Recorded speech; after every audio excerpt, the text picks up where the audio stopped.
बच्चों, welcome back to our channel Abhinav की पाठशाला। एंड आज हम लोग आ चुके हैं हमारे क्लास 6 के सुगम गणित के चैप्टर नंबर 11 के डी पर। एंड आज हम लोग इसके प्रश्नावली नंबर 11 के डी को हल करने वाले हैं। तो चलिए शुरू करते हैं।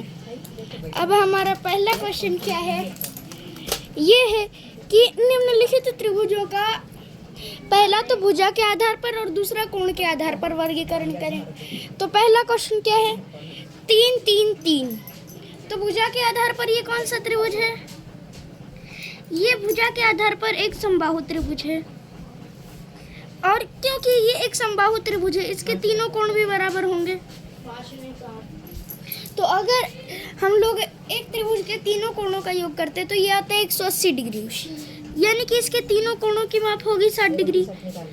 तो ये क्या होगा, अब क्योंकि इसके तीनों कोणों की माप 90 डिग्री से कम है तो ये एक न्यून कोण त्रिभुज होगा। ओके, तो इसको हल करते हैं हम लोग। तो ए नंबर का पहला क्वेश्चन क्या है, मतलब पहला क्या है, इसकी तीनों भुजाएं बराबर है, मतलब ये भुजा के आधार पर है तो तीनों भुजाएं बराबर, समबाहु हो गया, ये समबाहु त्रिभुज। दूसरा क्या है, एक भुजा 4 सेंटीमीटर, दूसरी 2 सेंटीमीटर और तीसरी 2.5 सेंटीमीटर। तो विसमबाहु क्यों? क्योंकि इसकी एक भी भुजा बराबर नहीं है। नेक्स्ट थर्ड क्वेश्चन, ये क्या है, 4 सेंटीमीटर 4 सेंटीमीटर और 7.1 सेंटीमीटर। तो ये क्या होगा, ये होगा एक विसमबाहु त्रिभुज, या ये होगा एक समद्विबाहु त्रिभुज। तो अगर यहाँ पर हम लोग इसको देखते हैं तो इसकी दो भुजाएं बराबर है। ओके, तो ये विसमबाहु नहीं, एक समबाहु त्रिभुज होगा, समद्विबाहु त्रिभुज होगा। ओके, तो समद्विबाहु त्रिभुज। चौथा क्वेश्चन क्या है, एक त्रिभुज है जिसमें दो भुजाएं बराबर हैं एंड एक समकोण है। तो देखो, अगर दो भुजाएं बराबर हैं तो दो भुजाएं बराबर कौन कौन सी होगी, एक आधार और एक लंब, बाकी कर्ण दोनों से बड़ा होगा। ओके,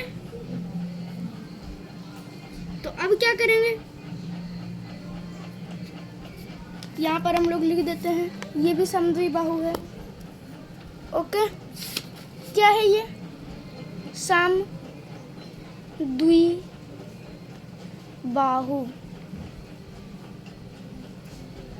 नेक्स्ट इसी का बी, पहला क्या है, न्यून कोण, और चौथा क्या है, समकोण। बट बीच वाले दो,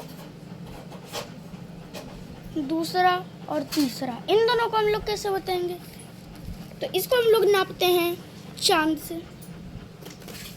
ओके ना, तो इसको अभी हम लोग चांद से नापेंगे कि कितना है। तो देखो, इसमें सबसे बड़ा कोण हम लोगों को ये वाला लग रहा है, 4 और 4 सेंटीमीटर के बीच वाला। ये क्या है, 90 डिग्री से अधिक हो गया ना।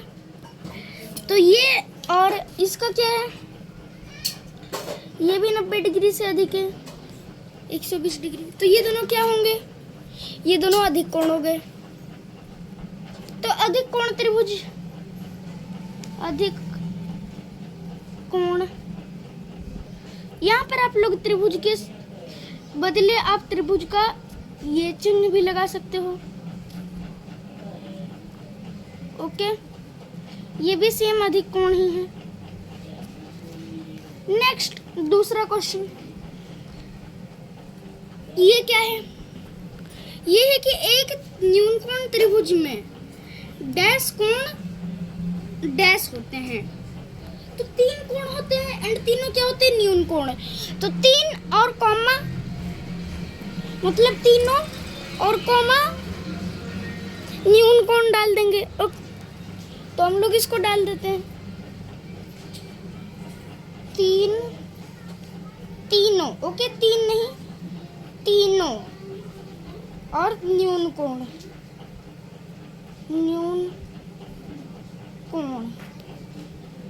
नेक्स्ट दूसरा क्वेश्चन, ये क्या है? जिस त्रिभुज की तीनों भुजाएं बराबर नहीं हो उसे क्या बोलते हैं? विषमबाहु त्रिभुज। विषमबाहु कहते हैं। यहाँ पर त्रिभुज दिए हुए हैं। नेक्स्ट है, जिस त्रिभुज का डैश कोण अधिक कोण हो उसे डैश त्रिभुज कहते हैं। तो यहाँ पर त्रिभुज दिए हुए हैं।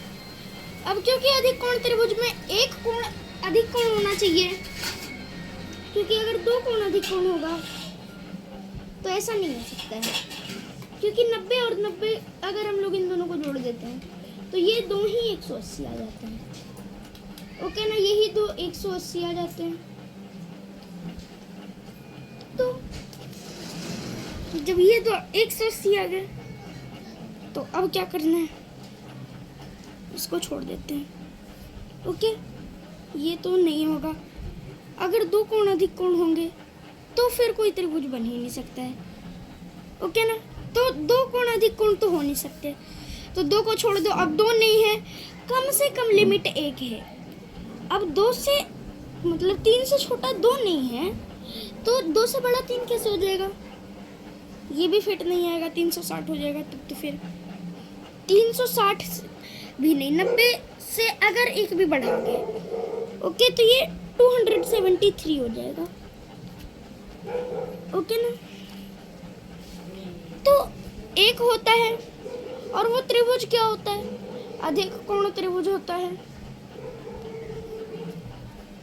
और फोर्थ क्वेश्चन, यदि किसी त्रिभुज की किन्हीं भुजाओं की लंबाई बराबर हो, अब किन्हीं कितनी भुजाओं की लंबाई बराबर हो तो उसे समद्विबाहु त्रिभुज कहते हैं। अब देखो, समद्विबाहु यानी कि दो, द्विबाहु मतलब दो भुजाएं और सम मतलब बराबर, तो दो भुजाएं बराबर होनी चाहिए।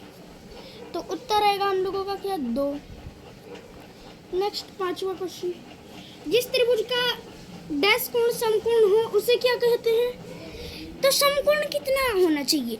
अगर आप लोग एक समकोण करोगे तो 90 और बाकी का वो तो दूसरे एंगल्स पे निर्भर करता है। लेकिन अगर आप लोग दो समकोण कर दोगे तो क्या हो जाएगा? ये 90 और 90 अकेले ही 180 हो जाएंगे। फिर तीसरे कोण की तो जरूरत ही नहीं पड़ेगी। और तीसरा कोण कभी भी किसी भी त्रिभुज का तीसरा कोण या फिर कोई सा भी कोण शून्य नहीं हो सकता है। ओके, तो क्या होगा? इसको हम लोग क्या करेंगे यहाँ पर? 5वां नंबर क्वेश्चन, इसमें हम लोग क्या करेंगे? इसको लिख देंगे, एक कोण समकोण होगा, एक कॉमा उसको क्या कहेंगे? समकोण त्रिभुज। क्योंकि यहाँ पर त्रिभुज लिखे हुए तो हम लोग त्रिभुज नहीं ही लिखेंगे। और नेक्स्ट 6ठा क्वेश्चन, अगर किसी त्रिभुज की 3 भुजाएं बराबर हो तो उसे क्या कहेंगे? कौन सा त्रिभुज कहेंगे? तो समबाहु त्रिभुज। ओके, अब इसका क्वेश्चन क्या है? लास्ट क्वेश्चन, समद्विबाहु समकोण त्रिभुज किसे कहते हैं? अब देखो, समद्विबाहु और समकोण दोनों होना चाहिए ये। इसका एग्जांपल जैसे हम लोग कहाँ से देखेंगे? 4था क्वेश्चन देख लो, दो भुजाएं बराबर है।